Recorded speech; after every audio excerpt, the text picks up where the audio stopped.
Hi, everyone. Welcome to the Creative Spirits Podcast. You're joined by the beautiful Sherrie McCartney of Creative Mermaids and me, Kate Darnell of Gumboots by the Sea.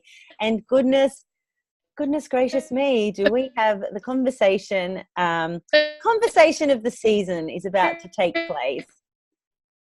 Sherrie's got the giggles and, of course, has not frozen for our pre-talk, but is starting to get jittery as soon as we press record, which, do you know what, is okay, because I feel like the energy of and frequencies of the freezing computer is probably replicating where we're at time of recording. Sherrie and I have both been sitting in some pretty dark breakthroughs. We've been investing in our own healing, whether that's via time with and space with journal writing, or whether that's with time and space with another healer holding space for us.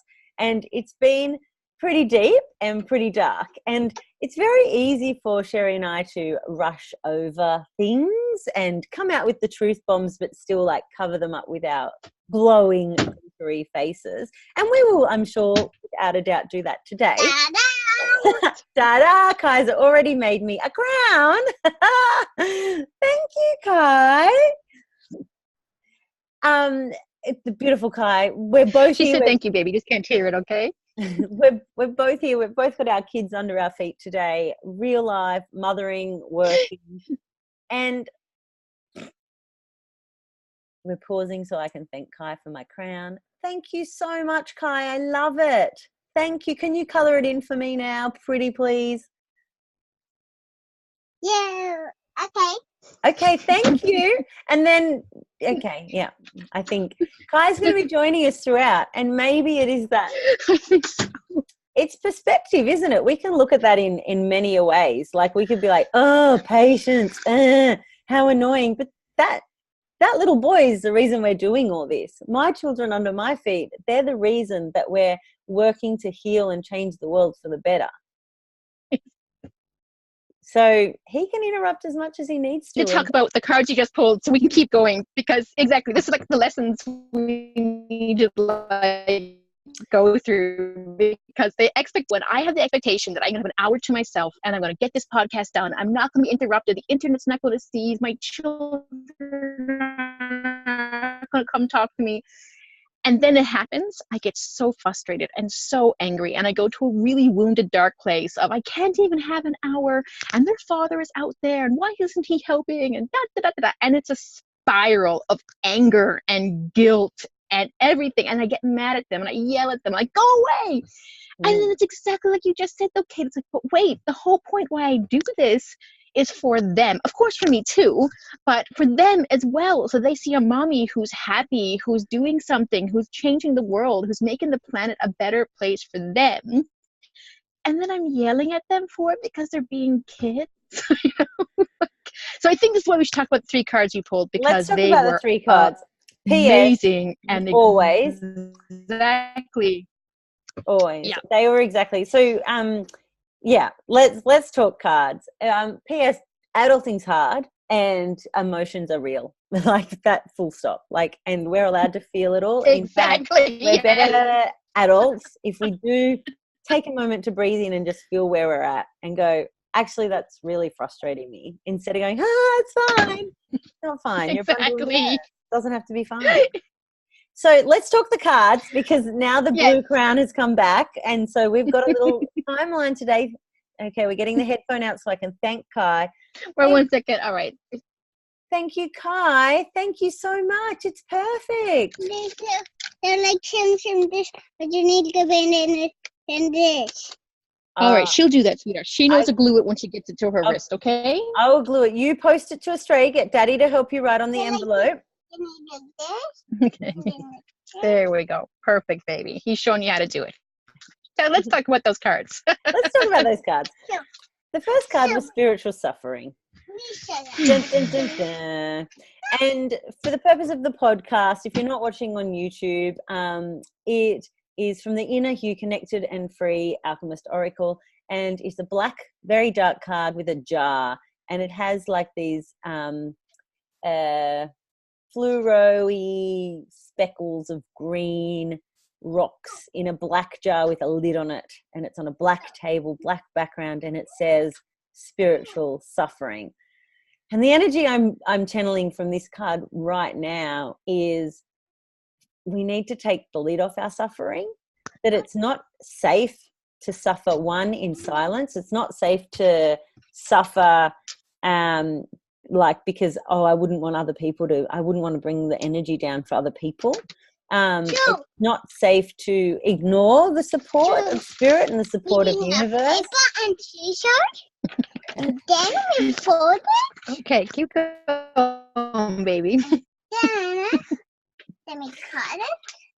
We're still getting our instructions. I love it. Okay.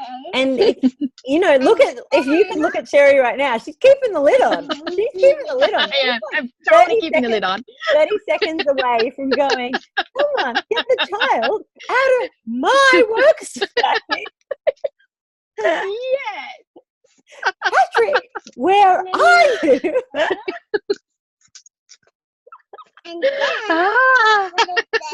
And do you know what, Sherrie? It's safe. It's okay. It's okay. We don't need to suffer. We don't need to suffer. We don't need to. Sometimes the path of least resistance, actually not the path of least resistance. And I love that you said that. Yeah, and as you say that, he kind of like wanders off because I quoted him for a few minutes. Surrendered. But at the same time, though, that's totally true, because I find that this is often what happens. We decide to swallow our feelings. We kind of go with, and this is actually what happened with me and Patrick a couple of years ago when we almost did break up, because I was going with what I thought was the path of least resistance. I was like, we've got this trip coming up. We just need to make it through there. He can work 15 hours a day and leave me alone as a single solo mama. I got this. I can do this. We just need to hold out. I swallowed everything. And in the end, I was just this boiling dark rage. There was no glow. There was nothing nice. It wasn't even the glow. The glow dots. No, there was no glow. It was just tar in there. And in the end, the very thing that I was trying to avoid, which was the breakup of my relationship, it actively led to that. Because, he's also not stupid. He can totally feel the energy of coming home and being like this wall of anger, of unspoken anger. Yep. Of course, which of course makes this downward spiral of then he wants to stay at work longer because he knows the longer he stays at work, the angrier I get. It was just a horrible situation where if we just sat down and talk about it and let that come out, let those expectations talk about where they were and were not being met, boom. So Sherrie's saying just all would have been avoided. Sherrie's saying expectation or not. However, I've got to add to that, you can't get caught up in that, because that's the lesson. That had to happen for you guys to get where you are now. And that's sometimes hard to not let us suffer from as well. So the second card was expectation. I'm going to give a thumbs up to Kai. That's a beautiful crown wristwatch thingy. And then walk. She loves it, baby. I love it. I do. I would love to be there coloring that with him. It would be so fun one day. So the expectation card is a snake with a red background. These are two of the more darker cards of the Connected and Free Oracle deck. It's this red velvet background and this black and white checkered almost snake is all intertwined, and the word expectations written there. And Connected and Free, there is a book and a blurb with this oracle, but beautiful Lauren of Inner Hue encourages us to trust our original instincts. And as you guys know how I work with cards, I channel a message anyway. But this one is huge for both Sherrie and I at the moment. You just heard Sherrie mention that expectation and that expectation we put on ourselves and others. But this card, especially at the moment, is like, what story is creating our suffering? What story is making life harder? Right. What story is making life harder? And it's interesting that just this week the podcast on surrender came out, because the third card was surrender. And Spirit is basically sitting us here and saying, hey, do you know what? Come back to core, come back to place of inner peace, come back to moment, surrender to this precious moment. And I hope our listeners have a chance to do this as well. Accept what is and feel it, so that that lid can come off and you're not stuck in a dark place of spiritual suffering. It's rooting to rise, right? This is our final episode in the season, Rooting to Rise, and it's here for a reason. It's here for a reason, because there's no point sitting in it if you're not choosing to rise from it. Exactly. And I want to say too, we don't plan these out. We just go every single week and see how it happens. Yeah. So it's just really great Yeah. that the final week, this is exactly what it is, of rooting to rise and giving up those expectations.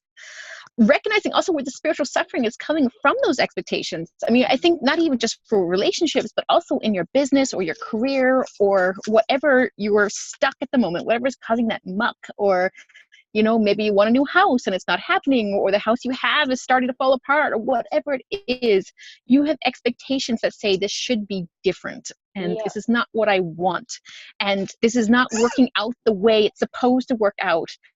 And this is where all that spiritual suffering is coming from. Of course, it's going to be pain. You know, there has to be pain. And there's this really great, it's beautiful, baby.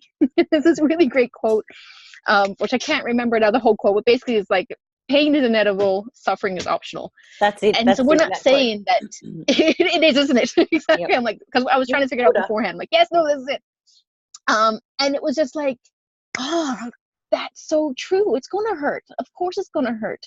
But as soon as you put those expectations on and you start telling yourself all these stories, that's when the suffering begins. That's when you start getting into this misery of sinking into the hole. And that's where surrendering happens, where you just say, okay, this is happening right now. I'm for my lesson, but I will let go of these expectations. I will let stranglehold of trying to control everything, pick up every day, give it my all, and then let go. Exactly. And the whole choice thing, like, you know, of course you didn't choose for certain incidences, actions, things to happen to you. Of course you did not choose that. You definitely not. And there's things that have happened to each of us and to people of this world that you wouldn't wish on another human, even the person you feel the most toxic about. However, the only way that you can live your life and to continue to go on living, which is what we're all here to do, is by surrendering to the moment and realizing there is choice. In this moment, there's choice. There's choice to hydrate. There's choice to write. There's choice to tell someone you're not okay. There's choice to scream, run, break the routine, create a routine. There's so much choice. And I know it's really hard for my clients to hear that. And it's really hard for me to say, you know, people go, it's easy to say that. It's easy to say you have a choice. No, it's not. Kate Darnell, people pleaser from way back, wants to go, oh yeah, that sucks. Cuddle, pat you on the back. Do you like me more? No, but Kate Darnell, Gumboots by the Sea, here now is to say, no, I'm going to call BS on that. I'm going to call total BS because you're here and you have crossed my path so that I can tell you, actually, that is not good enough. You are worth more. You deserve more love for you. So we've got to look at this. This is just some YouTube viewing here. Lulu. Oh my God. Okay, Kai, take a look. Kai, look at this coolness going on over here. Lucy, isn't she cool? Snuck up. And I had a choice too. I could have ignored, or I could just put this glamour puss on the YouTube. Oh, I mean, come off it. Unicorn sunglasses like that. You are rocking it, babe. Seriously. And you have a choice. Like, look at that. You can click over. You can choose to see the joy. You can choose to go, Lucy, you little kindred spirit, you little Eden needs to turn now, and then they'll go back to Daddy. There you go. Oh, Daddy's even in there too. All right, one more fan wants to see. There we go. Yeah. MJ's here too. The whole family's here, which is a beautiful way to end the season. Look at them, MJ. You know what? We do this for our children. Like, this literally pays for my children. Well, this is where the rooting. This is rooting to rise, though, isn't it? In the end, going, wait, why am I getting so angry about the fact that I'm trying to create a better world for them, situation where I can work for them, and then getting mad at them when they kind of crash in, like Yep. if I wanted a job where they couldn't crash, I would go to a 9 to 5. I would leave the house. Yeah, choice. I could have told Silas, I could have put a boundary in place where I'm like, no, they need to be out of the house. But I'm like, no, we're all home together. This is my day job. This is what I choose to do. I love that my kids see me work. I love that Eden knows that when I sit across my computer that I am doing work and I'm doing good work that matters. If that work just... I love that little hand coming in. And the sun is. If that It's such a cute little hand. Just allows one person to go, I'm going to change my life for the better. I never do that. Lucy will never do that. Well, yeah. What do they say about kids coming to test you? If one person walks around going, you know what, I am going to take time, I'm going to surrender today, here in this moment, that thing isn't, you just are. You just are, you just are, yes. You just are. And this is how we take the lid off that spiritual suffering. This is how we take the lid off our own personal suffering. And this is how, bye-bye, spiritual suffering. That's right. Bye. And this is how we root to rise. We feel it, we crumble, we come down onto our knees, and then we go, you know what? This is the pits, but I can get myself out of this. And there's tools and there's people and there's support. There's support, there's support, there's support. And I want to say, too, that this is where the choice comes in, that you might not like the choice you have. I think that's important, that we should note that it could actually be a sucky choice, that on the other side of being happy, first you need to go through the muck. It's like we were talking about earlier with the messy middle. You have to dissolve in that cocoon. It might mean that you have to make a lot of choices you don't like, because on the other side of that is where you want to be. And we can't promise that those choices are easy. In fact, the more unhappy you are, the harder the choices are going to be. The more challenging they're going to have to be. The more you're going to have to upset people as you turn around and say, I'm not that person anymore. I refuse to be that person anymore. I can't be that person anymore. And then all of a sudden, when you need support, they start pulling that support away from you because you're making choices for you instead of choices for them. So I understand, too, when people are like, I don't like that choice. I don't have a choice. No, you do have a choice. You just don't like what that choice means. Absolutely. You need to go through it. I think I need to. And this is going to give you all a little taster of an interlude that's going to come. Is it? Let's see if I can bring it up quickly enough. Probably not. Maybe we'll have to wait. But pretty much. There is a poem in Ramblings to an Awakened Healer. It's not there. It doesn't matter. Surrender. Don't need it. We'll get the taster in the interlude. But you do have a choice. Get out of your own way and do it for you. Exactly. Do it for you. And if that means 10 days of journal writing, if that means I'm going in circles and then going, okay, I'm done with the circles. If that means changing your routine, like I was saying before, do whatever you need to do. Surrender. Speak up, beautiful souls. Speak up and out. And the eggshell thing, sometimes I'm not sure that we're here to tread on eggshells, especially when it comes to your own personal healing, especially when it comes to you loving and approving of you. Because that's the first step to make that choice. I choose to love myself. I choose to do what lights me up, what feels good for me, what works for me. It's not going to be easy, but none of it is. And of course not. This is just it. And I think this is something that we always forget, that if it was easy, we'd all be doing it. You know what I mean? Yeah. But this is the whole point, that it's not easy, that it's going to probably make people in your life angry even as you say no to them. I mean, I'm pretty bad for being a yes pleaser, but not as bad as I used to be. But I mean, I know people who are even worse. And I'm just like, the only way we can change is by you start saying no. And it's just the whole self-identity is based around the yes. and they hate it. And that's when they look at me and they say, that's not a choice. That's not a choice. I can't do it. Like, you can do it. It's going to hurt. It's going to hurt. And the brain knows it's going to hurt. That's why the brain tries to keep you from changing anything, because it's like, wait, no. Change is difficult. This might suck right now, but at least it's a pain we're used to. If you start changing, we're going to have to deal with the pain we're not used to. I don't like pain. Let's at least keep the pain we know. And that's not the way it works. Unfortunately, happy pill where you get to skip over the discussion phase, like, you don't get to skip over the cocoon phase. You have to go straight to, look at all the beautiful things he's making you. I know, I'm so lucky. You are. Hey, if anyone else wants to send fan mail my way, I'll share my address. I love snail mail. Look, oh wow. Hey Sherrie, about the expectation, about the choices in expectation, a big thing that I've been thinking about so much lately, and there'll likely be a blog about it soon as well, over in the world of Gumboots by the Sea, but it's coming from heart space. Like, if people come at you with expectations and you meet them because you should, and it's not coming from heart space, what's the point? Like, what's the point? What is that? Like, that's a choice to live a superficial, inauthentic life. And this happened to me whilst I've been traveling and stuff, and coming across and connecting with old friends and meeting different people and having different chats. And I'm like, but why? That's a judgment. That's an expectation. Like,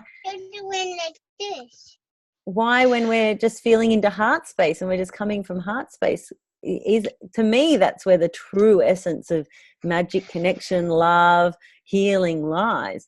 And if that heart space isn't there because negative mind chatter, judgment, criticism, and expectation is putting all these shoulds on yourself and other people, well, that's spiritual suffering in itself. Sherrie now has an armband. I do, and it's beautiful. I know, we both have them. We're twinsies now, right? That's right. Boom, Heart boom. space. I just want to add to that. Exactly. Heart space and expectations and meeting people is that often it's only hard at first to say no, because the other person is so used to hearing your yes that they take it as criticism at first. They get really angry, even though they have no right to be angry, because all of a sudden you've changed the rules.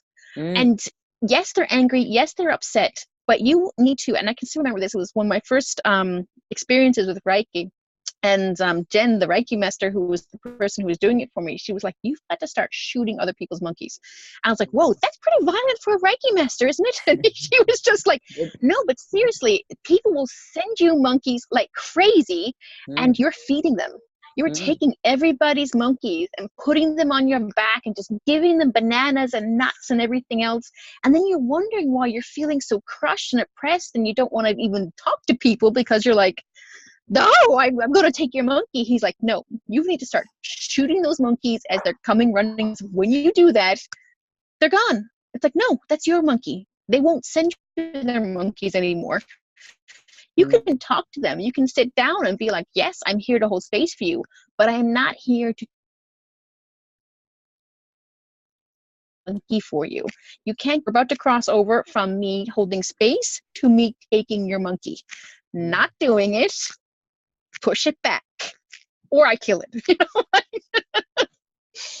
So it was a very violent, but in a way, I think I needed to hear that. I needed to hear that in such a way to realize that, it's not fair that I was taking on everyone's, and then when they would get mad at me if I changed my mind all of a sudden, well, yes, the right to be angry in the sense that I had led them down this expectation. I had set up these expectations for them that I was going to behave a certain way.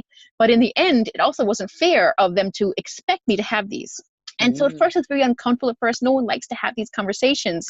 But once you do, people who are truly there for you and who understand and who want a mutual give and take relationship go, okay, I didn't like to hear that because things change. You made me feel bad, but you're right. Other people, though, sometimes just have this negative reaction. They don't want to look where the negative reaction is coming from. They don't want to see the guilt in that negative reaction. They just look at, oh, you're being a bitch, and off I go. I don't want to be your friend anymore. But again, part of you wants to chase after them and take that monkey again and cuddle it and be like, I'm so sorry, angry monkey, I'm so sorry. No, you're not. You're not. If you want a healthy relationship, they will eventually figure it out, or they don't, but you can't live their life for them. You can't do the figuring out for them. You can't do the holding for them. It's like, no, I hold space. I don't take your monkey. And this, I think, is what's so difficult and so important.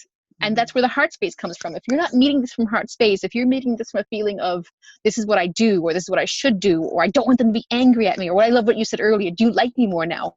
You know, like that was just so true. It was like, yes, this is who I am, but no, it's not. Not when you step back and really look at your actions and finding out, why am I so drained? Why am I so upset? Why am I doing something I love and at the same time dreading it? Where is this mismatch happening? Chances from this truly heart-centered space, you're meeting it from a place of the wrong expectations, which are leading to your spiritual suffering, in which case you just need to surrender and trust that it's going to work out. And it all comes back to energy as well, doesn't it? Like if you've walked away from something going, that's left me feeling really depleted, really unworthy, that's making me not feel love for self. Well, it's, you know, very much a pretty clear sign that it's not good for you. And that's okay. It's okay to honor that intuition, to honor the heart space and go, that didn't work for me. And things have seasons, and this season is done because that's creating a spiritual suffering for me. Or maybe I'm trying to recreate summer and winter and it's too soon. You know, that's also okay to be like, this is something that I realized. It will be, and it's already happened, and you don't have to force anything for any kind of awakening or connection or even heart opening experience. You just need to come into the now and into the energy of now and honor it and honor you and completely and utterly love and approve of ourselves. I love that. Oh, baby, and I completely love you. I just gave Mummy a big kiss on the cheek. Beautiful, creative spirit. He loves his mummy, don't you? I think we're done. I think that is episode 8 of season 4, Root to Rise. Stay tuned for some beautiful interludes. I was about to say Kate and I. Sherrie and I have some beautiful offerings. We've both got new publications out, so we will be sharing them in our interludes. And we have a very special guest, one of my beautiful besties who I've never met in real life, but is totally. You've never met in real life, really? No, never. I know you can't even tell in the recording. I've never met. No, you can't. Jojo Blaylock from Tree Fox. We can't wait to have her on the show next week. It's a good one. It was a good one. And again, Jojo, and I think it follows this really well.